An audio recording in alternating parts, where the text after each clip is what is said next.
베드로와 사도들이 대답하여 이르되 사람보다 하나님께 순종하는 것이 마땅하니라. 너희가 나무에 달아 죽인 예수를 우리 조상의 하나님이 살리시고 이스라엘에게 회개함과 죄사함을 주시려고 그를 오른손으로 높이사 임금과 구주로 삼으셨느니라. 우리는 이 일의 증인이요 하나님이 자기에게 순종하는 사람들에게 주신 성령도 그러하니라 하더라. 아멘. 진짜 꽃과 가짜 꽃은 차이가 있습니다. 우리 옆에 계신 분들 한번 보십시오. 진짜 꽃입니까? 진짜 꽃보다 아름답죠. 자, 벌이 가짜 꽃에는 오지 않을 겁니다. 간혹 후각을 잃은 벌이 올지 모르지만 와서는 아무것도 얻지 못할 것입니다. 진짜가 오면 가짜는 힘을 잃습니다. 이것이 진짜의 힘입니다. 초대교회 사도들과 성도들의 변화의 이유를 말한다면 진짜가 나타났기 때문입니다. 그 전에 율법과 성전, 할례의 종교 형식으로는 사람들의 이런 변화를 만들어낼 수 없었습니다. 그런데 진짜인 복음의 능력이 나타났습니다. 예수 그리스도의 복음은 진짜였고 사실이었고 진리였습니다. 그로 인하여 제자들이 변화하였고 이 변화는 가짜에 대한 저항으로 나타났습니다. 진짜 권세가 나타나자 가짜 권세가 물러나기 시작하였습니다. 오늘은 선교부 주간 예배를 맞아 선교지에서 증거되는 복음의 내용이 무엇인지 보려고 합니다. 우리는 사도행전을 통하여 사도들이 증거한 복음이 무엇인지를 보게 됩니다. 오늘 베드로 사도는 예수님이 진짜 임금이요 구주가 되신다고 증거합니다. 이 말의 의미가 무엇인지 우리에게 주시는 주님의 음성에 귀를 기울여 보도록 하겠습니다. 성령님이 오시고 사도들에 의하여 복음이 증거되자 예루살렘 교회가 탄생하였습니다. 그런데 교회가 탄생하자 이 공동체가 세상과 충돌하기 시작했습니다. 오늘 본문에는 대제사장과 사두개인의 당파가 교회 공동체가 세워지는 것을 마음에 시기하고 있음이 나옵니다. 지금까지 어떤 공회 모임도 회당 모임도 이런 영향을 끼친 적이 없었습니다. 그런데 예수를 믿은 이들의 공동체가 사람들의 칭찬을 받고 있고 계속해서 세력이 커져가고 있었습니다. 그러자 자신들의 입지가 작아지는 것이 두려웠던 이들은 다시 사도들을 잡아다가 감옥에 가두었습니다. 그런데 놀라운 일이 일어납니다. 천사가 나타나서 감옥에 사도들이 갇혀있는 감옥의 문을 열어준 것입니다. 풀려난 사도들은 다시 성전에 들어가 생명의 말씀을 백성들에게 증거하였습니다. 여기서 우리는 진짜 권세가 무엇인지 보게 됩니다. 대제사장과 공회는 자신들이 가지고 있는 권세를 행사했습니다. 그들은 사도들을 감옥에 보낼 수 있는 권세를 가지고 있었습니다. 사도들은 그 권세에 대적할 힘이 없었습니다. 그런데 천사가 와서 감옥의 문을 열어주었습니다. 도대체 이 천사는 누구의 명을 받고 감옥의 문을 열어준 것일까요? 천사를 보낸 분은 누구입니까? 감옥에 가두라고 명령한 자가 권세자입니다. 힘 있는 사람입니다. 그런데 천사가 와서 그 닫힌 문을 열어줍니다. 그러면 감옥 문을 열라고 명령한 사람은 감옥에 가두라고 명령한 사람보다 더 힘이 센 것입니다. 그렇죠? 어려우십니까? 예? 집에서 아빠가 아이한테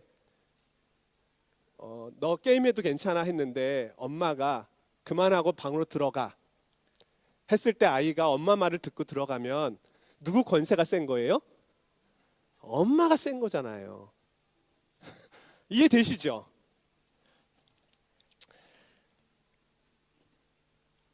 사도들을 감옥에 가둘 때는 부하들이 움직였습니다. 그런데 감옥의 문을 열 때는 천사들이 움직였습니다. 천사를 보낼 수 있는 분은 누구입니까? 그가 진짜 권위자가 되는 겁니다. 사도들은 감옥에서 풀려나와 있었습니다. 그런데 이 사실을 모르고 있던 대제사장과 그와 함께 있는 사람들이 공회와 이스라엘 원로들을 다 모으고 감옥에 있는 사도를 데리고 오라 명했습니다.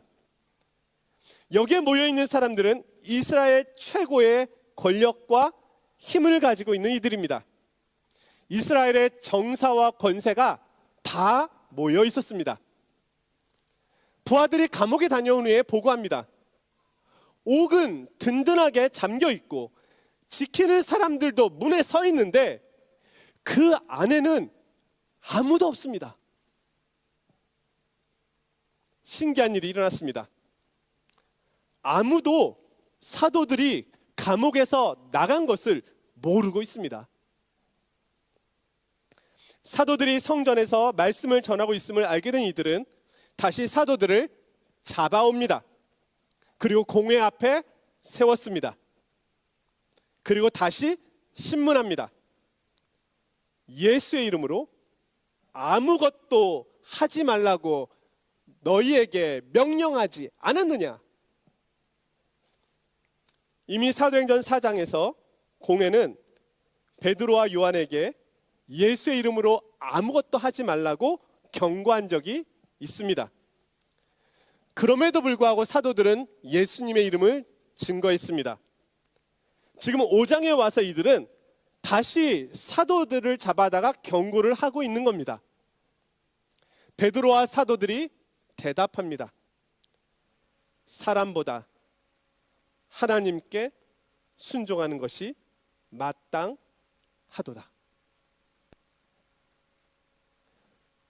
공회는 전하지 말라라고 명령했습니다. 그러나 하나님께서는 전하라 말씀하십니다. 계속해서 두 권세가 충돌하고 있는 겁니다. 누구 말을 들어야 합니까? 어려우십니까? 더 권위 있는 분의 말을 들어야지요. 베드로와 사도들에게 있어 공회의 말은 사람의 말입니다. 그러나 하나님의 말씀이 또 있습니다. 그러면 당연히 하나님의 말씀을 들어야지요. 힘센 사람 이야기를, 힘센 분의 이야기를 들어야죠. 오늘 베드로와 사도가 예수님에 대하여 이렇게 말합니다. 하나님이 그를 오른손으로 높이사 임금과 구주로 삼으셨느니라. 예수님은 지금 임금과 구주가 되신다고 말합니다.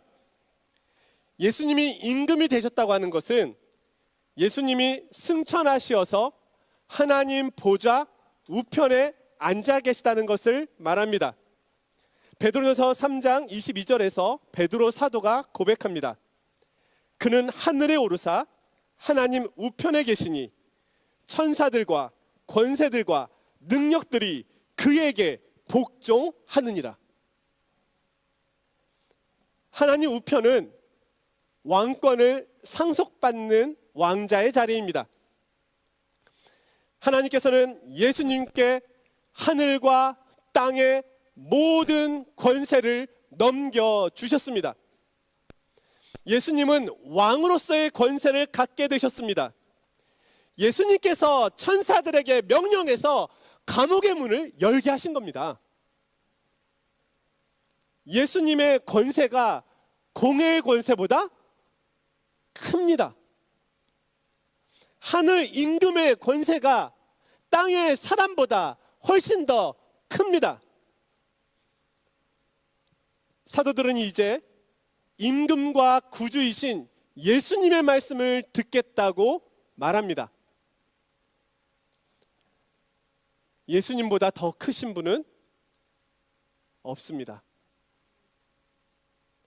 더 크신 분의 명령을 듣는 것은 지극히 당연합니다. 원래 대제사장이나 공회나 권력기관들은 하나님께서 세상을 다스리기 위하여 세운 중간 통치자들입니다.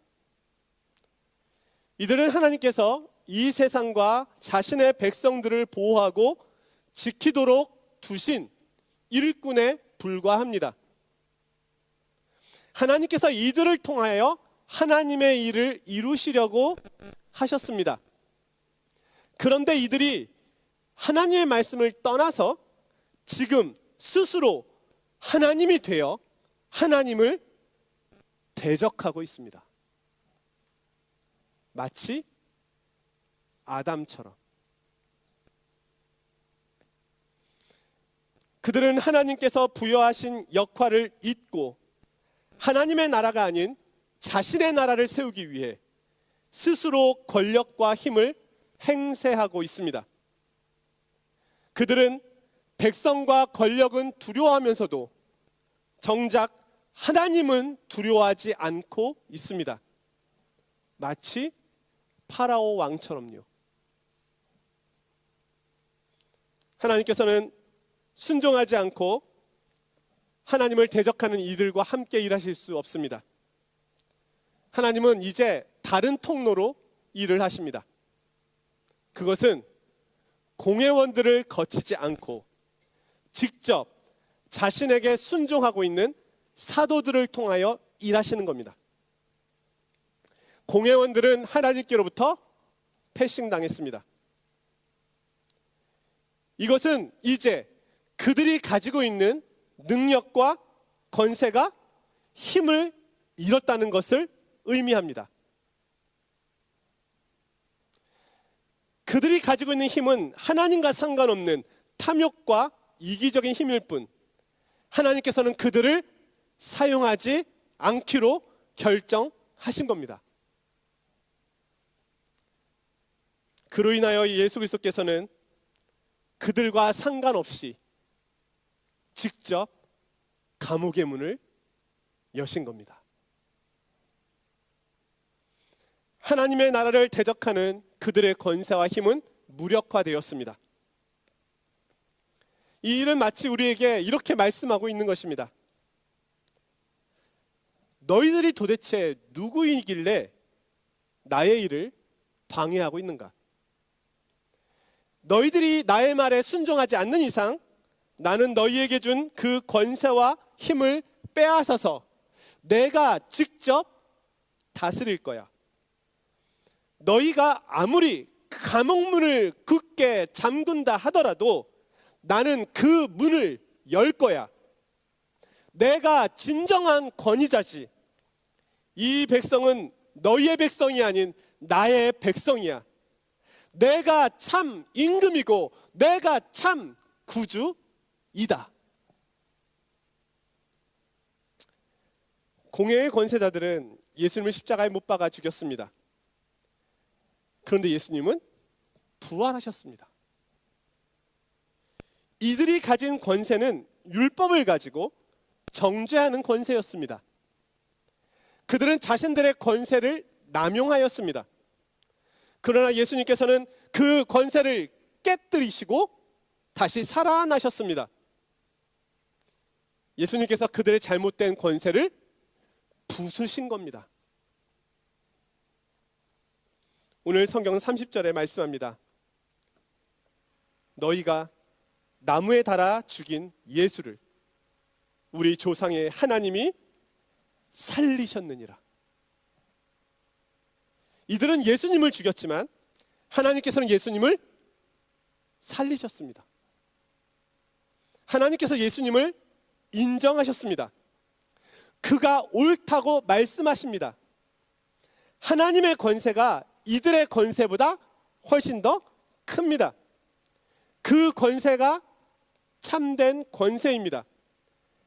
진짜가 나타나자 가짜는 힘을 잃게 됩니다. 사랑하는 성도 여러분, 예수 그리스도가 이 세상 최고의 권세자가 되십니다.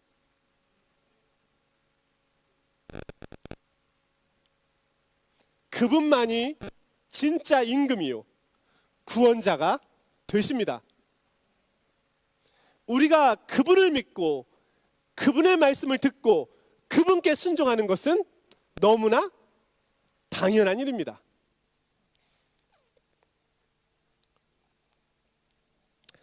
또 하나, 여기서 우리는 사람들의 권세 외에 영적 권세에 대한 이해도 함께 해야 하겠습니다. 성경은 이 권세자들 뒤에 사탄의 뒤에 서 있는 사탄에 대한 이야기를 들려줍니다.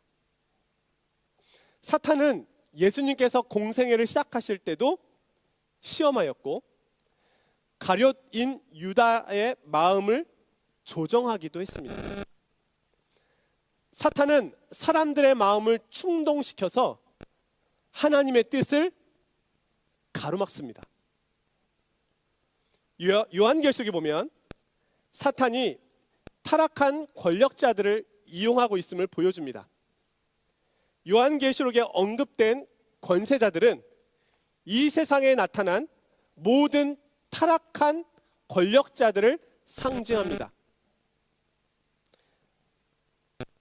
요한계시록이 쓰여질 당시에는 로마 황제와 그의 제사장들을 의미하고 있었습니다. 오늘날에도 사단의 유혹을 받아서 일하고 있는 권세자들이 바로 타락한 잘못된 권세자들임을 볼 수 있겠죠.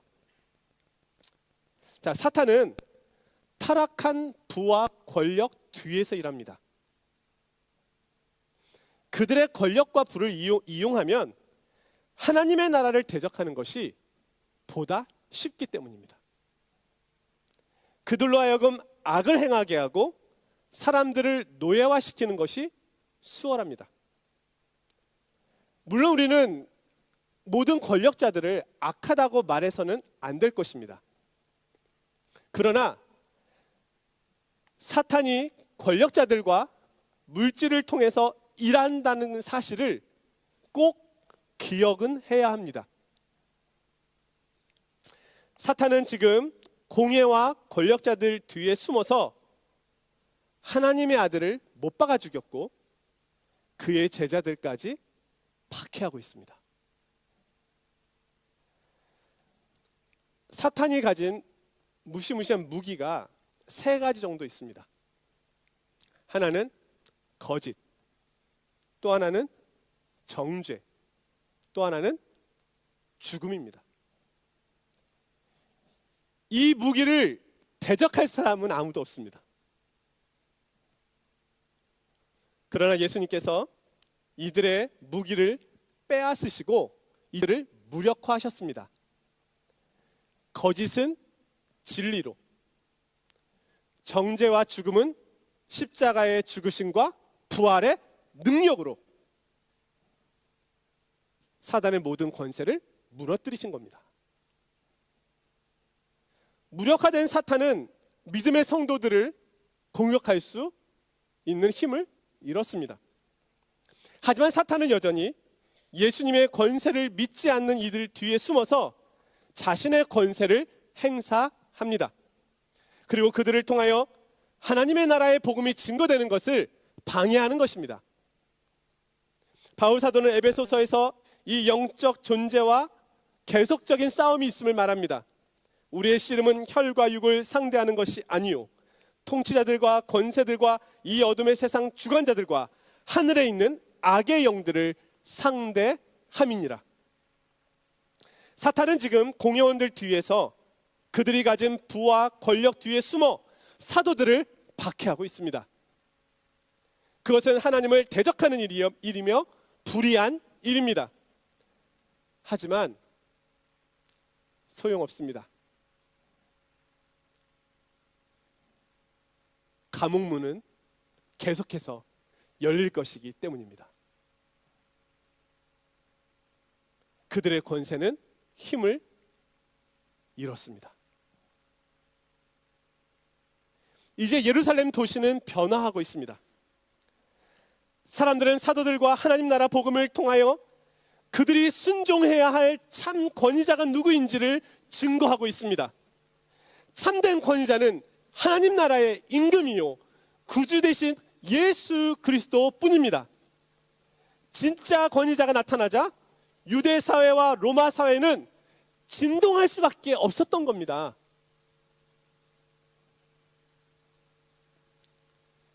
이사야서 52장 7절의 말씀입니다.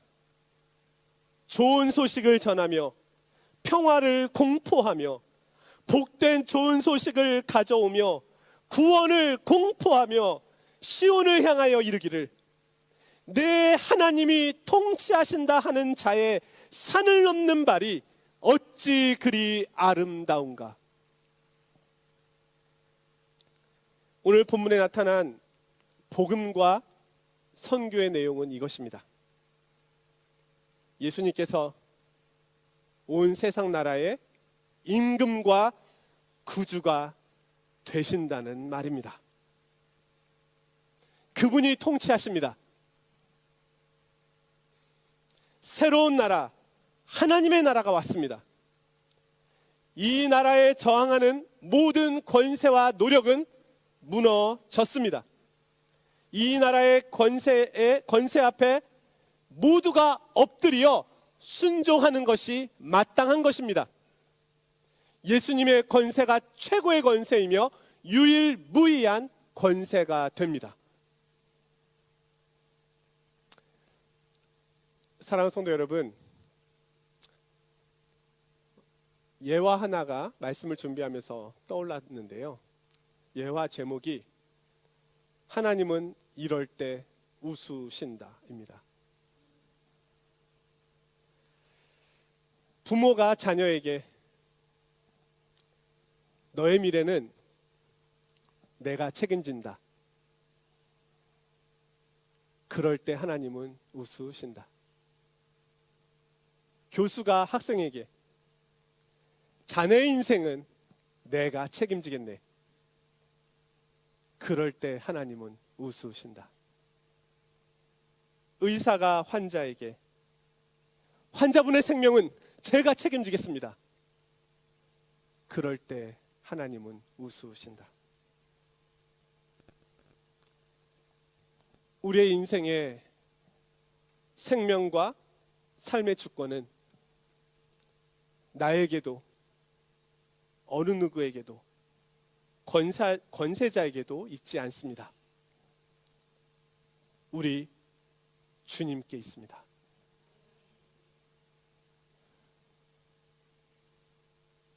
대한민국의 미래는 누구 손에 있겠습니까? 참된 권세자이신 하나님, 그분께 무릎 꿇고 순종하는 하나님의 백성을 하나님이 그들을 사용하시지 않겠습니까? 혹시 인생의 감옥에 갇혀 계시지는 않으십니까? 두려움과 죄와 염려 속에 갇혀 계시지는 않으십니까? 주님께서 여시면 닫을 자가 없습니다. 주님은 우리를 이 모든 것에서 자유케 하십니다. 주님보다 더 강한 권세는 없습니다. 우리 주님은 세상보다 크십니다. 우리 주님은 인생보다 크십니다. 사탄의 권세보다 크십니다. 주님의 권세가 진짜입니다. 이 주님이 오늘 저와 여러분을 붙들고 계십니다. 오늘은 선교부 주간 예배입니다. 우리 교회는 많은 선교사님들을 후원하고 있습니다. 이 일을 정말 선교부가 많은 수고와 노력을 하면서 잘 감당해 주었습니다. 그리고 성도님들께서 잘 협력해 주셨습니다. 우리 주님께서 정말로 기뻐하시고 그로 인하여 우리 교회에 많은 은혜를 주고 계신 줄로 압니다. 우리 성도님들께도 깊은 감사를 드립니다. 선교사님들이 밟는 땅마다 예수님이 임금이시고 구원자 되심이 증거되며 구원의 역사가 나타나게 될 것입니다. 주님의 은혜와 도우심이 우리 선교부와 또 우리 성도님들, 우리 파리장로 교회 위에 충만하길 주님의 이름으로 축원드립니다. 거룩하신 하나님 아버지, 오늘 말씀을 통해서 사도들이 증거한 복음의 내용이 무엇인지 밝히 보게 해주시니 감사합니다. 예수 그리스도가 진짜 임금이시요 진짜 구주이시다. 그 사실 앞에 예루살렘 도시와 로마 제국은, 권세자들은 흔들릴 수밖에 없었습니다. 하나님께서는 그들의 잘못된 권세를 빼앗으시고 하나님께서 직접 일하십니다. 그들의 권세가 감옥의 문을 닫는다 하더라도 주님의 권세가 감옥의 문을 여십니다. 거룩하신 하나님, 저희들의 삶의 자리에 닫혀있는 분이 있다면 두려움과 죄와 근심과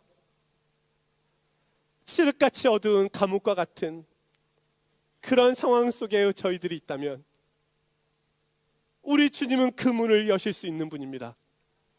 주님의 권세로 열어 주시옵소서.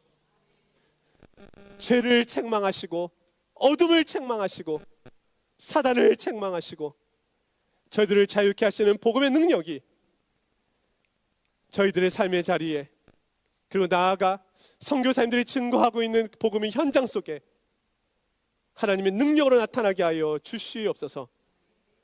이를 위하여 수고하는 우리 선교부원들에게 하나님 크신 은혜를 허락하여 주셔서 잘 감당하게 하여 주시고, 동역하는 성도님들에게도 은혜를 허락하여 주시고, 무엇보다도 최전방에서 복음의 사역을 감당하고 있는 우리 선교사님들을 하나님 특별히 지켜주셔서 이들이 눈물로 뿌린 씨앗들이 기쁨의 단을 거두게 하는 놀라운 구원의 역사가 그 현장에 나타나게 하여 주시옵소서.